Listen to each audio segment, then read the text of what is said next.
les modérateurs.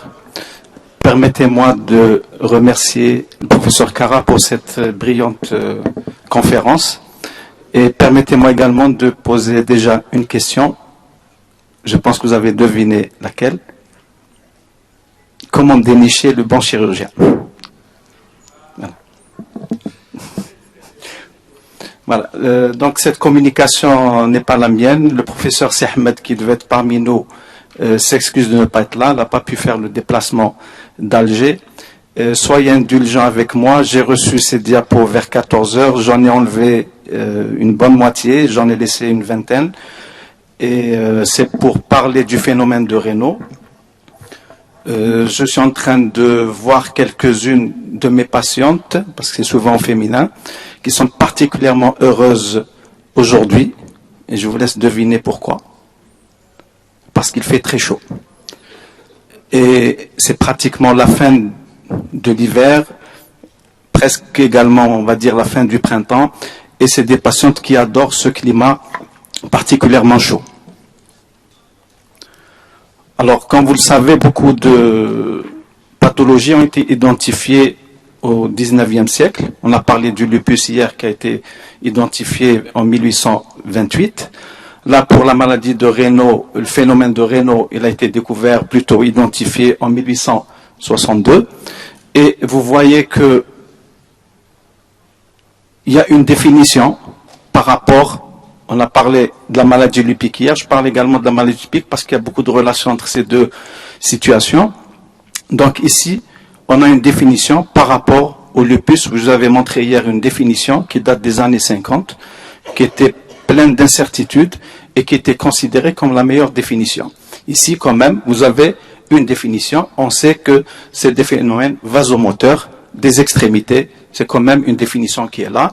Et avec un phénomène, ce déclenchement de ce phénomène au froid.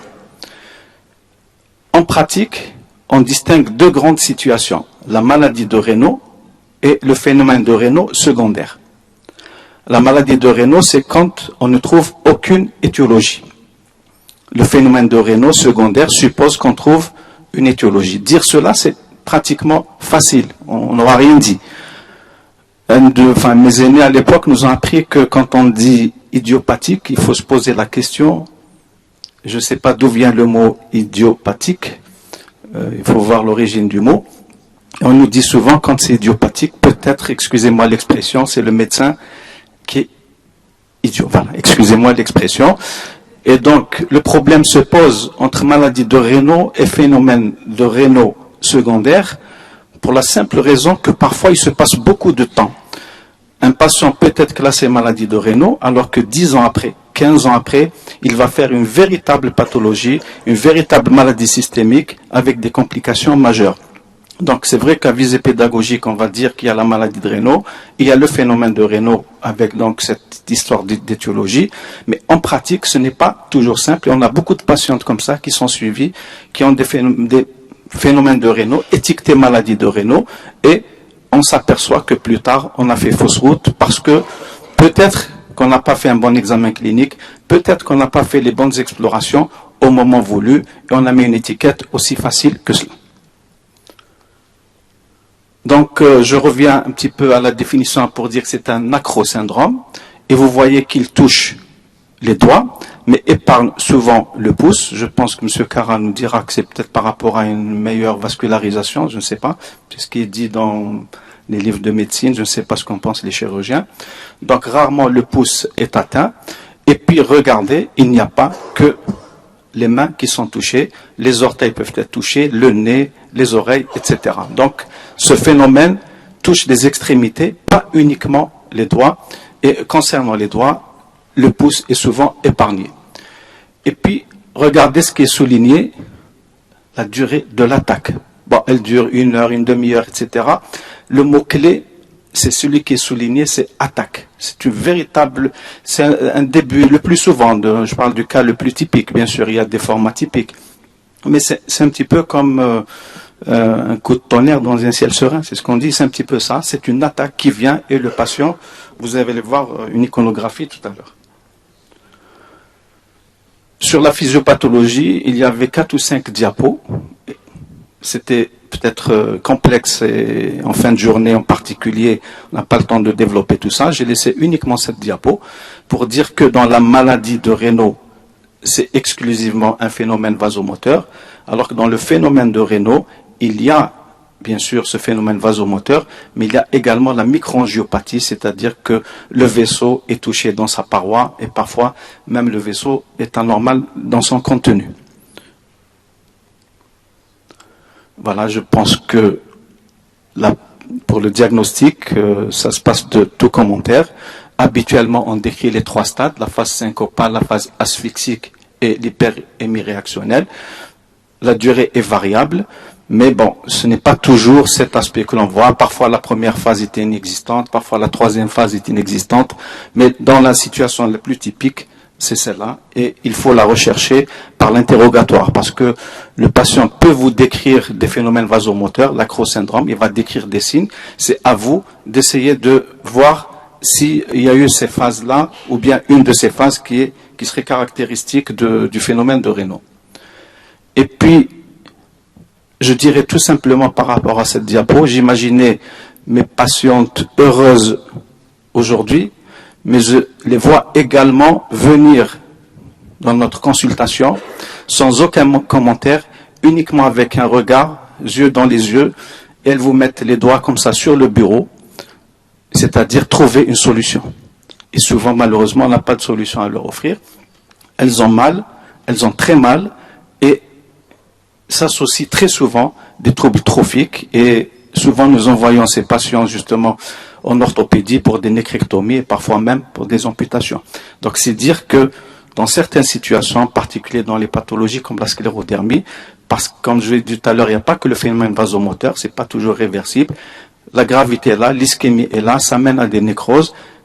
Donc le phénomène de Raynaud peut entraîner un handicap fonctionnel majeur. Donc ce n'est pas uniquement ce va-et-vient, ce phénomène vasomoteur et cette attaque qui vient, qui part. Parfois elle est invalidante par sa récidive et souvent c'est invalidant parce que ça entraîne des ischémies et des amputations. Donc un handicap. Parmi les examens majeurs qui permettent de voir ce qui se passe localement, et on verra après tout à l'heure pour l'étiologie, il y a la capillaroscopie. Vous avez un listing d'examens ici, mais pratiquement on ne les fait pas dans le phénomène de Raynaud.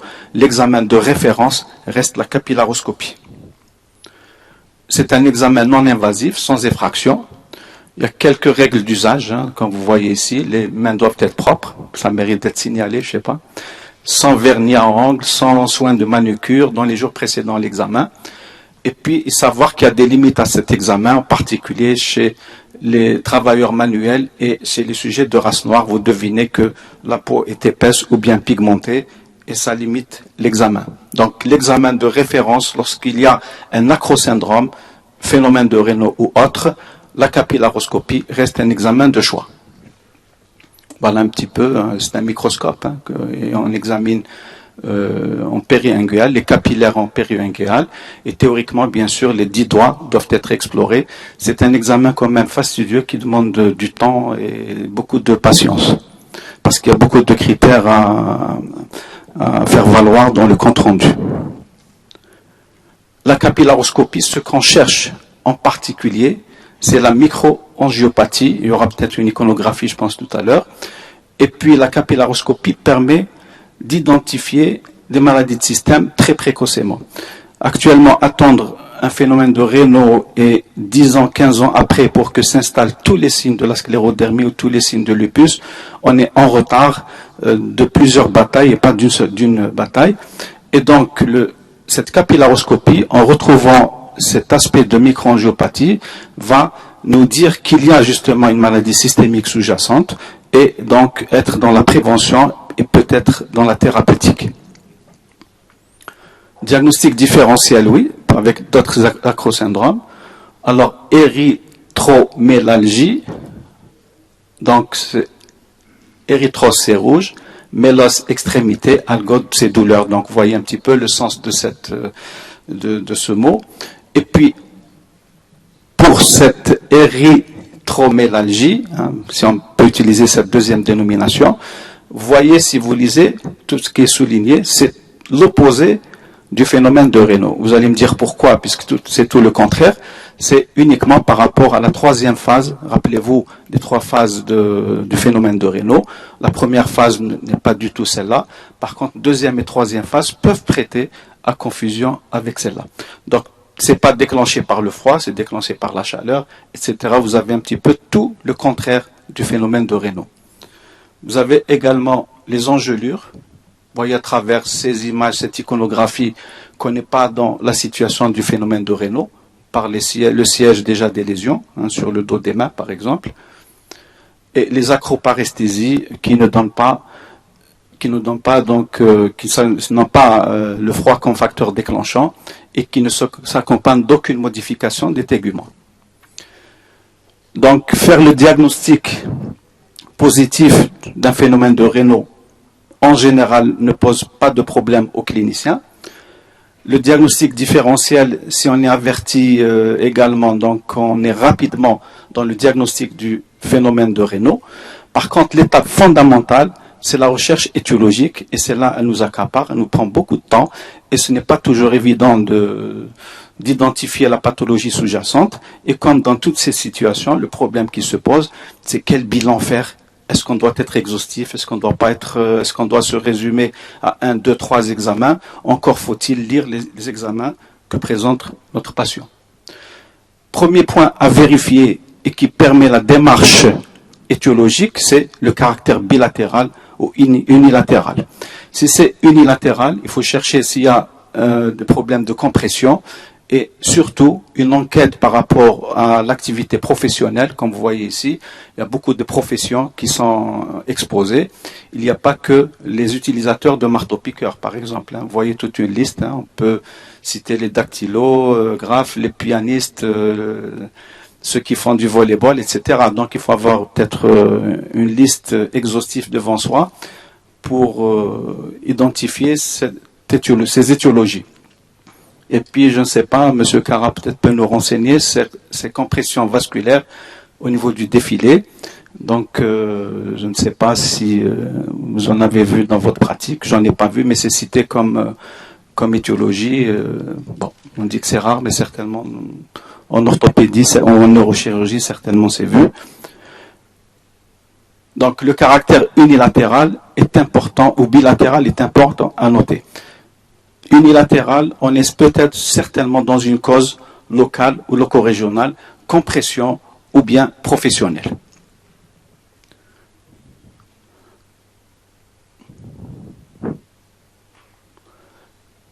Lorsque c'est bilatéral, trois grandes hypothèses. Les causes médicamenteuses, c'est des données anamnéstiques. On peut les identifier rapidement, à condition de prendre son temps et de poser les bonnes questions. Les connectivites, c'est ce qui nous intéresse le plus, en particulier en médecine interne. Et puis, quand on ne trouve pas de cause, il y a la maladie de Raynaud. Comme j'ai dit tout à l'heure, malheureusement, c'est souvent un diagnostic d'exclusion. Il faut être attentif et vigilant avant de poser et de dire que c'est une maladie de Raynaud. Je ne sais pas si M. Khedari va réagir, parce qu'au-delà des connectivites, il y a beaucoup de causes, entre guillemets, hématologiques, qui sont à l'origine du phénomène de Raynaud. Donc certainement, il devait y avoir une quatrième puce ici, qu'on n'a pas mis, et qu'on verra dans le tableau suivant, tableau qui vient. Alors les formes secondaires, donc on est dans le phénomène de Raynaud, on n'est pas dans, quand c'est unilatéral, on a dit c'est professionnel ou bien c'est compressif. Quand c'est bilatéral, on est, avant de conclure maladie de Raynaud, il faut rechercher les causes. Chercher des connectivites, on l'a dit, c'est l'essentiel de notre recherche.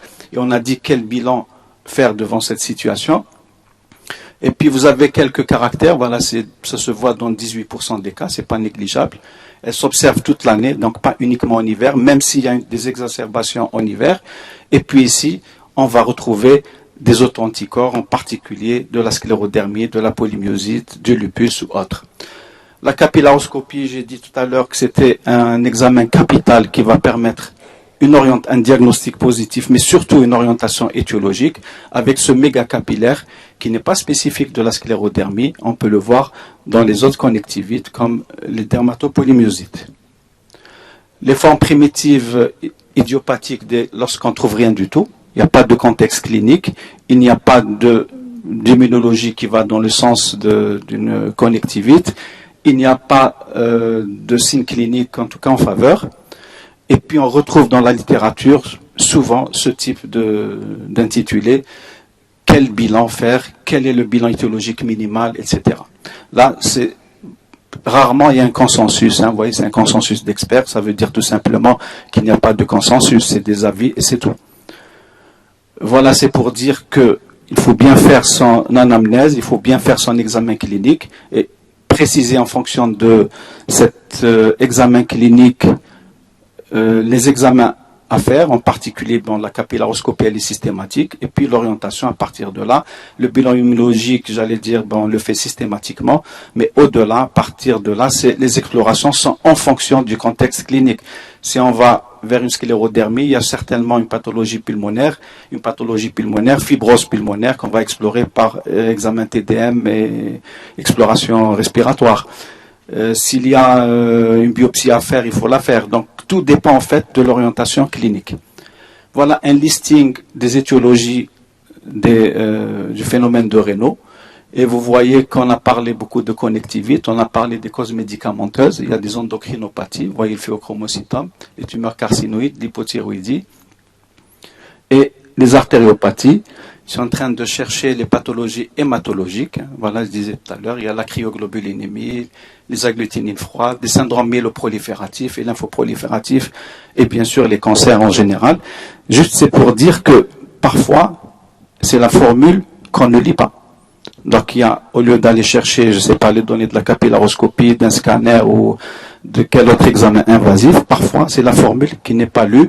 Et je le dis parce qu'on a eu quelques cas comme ça où le diagnostic était sur la formule toute simple et on est en train de chercher midi 14 heures sans avoir vu et lu la formule numération sanguine. Donc n'oubliez pas les syndromes paranéoplasiques. Et vous voyez, quand on cite cette étiologie, on va se poser la question où s'arrêter dans les explorations. Quand est-ce que je vais dire et avoir le courage de dire que c'est une maladie de Raynaud? Dans le traitement, je ne vais pas développer cet aspect, c'est juste pour dire qu'il y a des règles d'hygiène de vie, donc éviter le froid, le sévrage du tabac, etc., éviter les causes médicamenteuses. Et voilà quelques médicaments qui sont prescrits, en particulier vasodilatateurs. Et vous avez bien sûr actuellement le Bosantan et l'Iloprost. En conclusion, reconnaître le phénomène de Raynaud. Je pense que à travers ce qu'on a vu, l'iconographie, je dirais que c'est plutôt aisé, mais savoir qu'il y a des formes atypiques. Il faut savoir évaluer le risque localement. Comme j'ai dit, ça peut être source d'handicap fonctionnel majeur. Il n'y a pas que... Et le troisième point, c'est l'intérêt d'une bonne démarche pour une recherche étiologique. Voilà, j'espère que vous serez indulgents avec moi. Il y a eu peut-être quelques hésitations. Il n'y a pas eu le temps du tout de se répéter. Je vous remercie.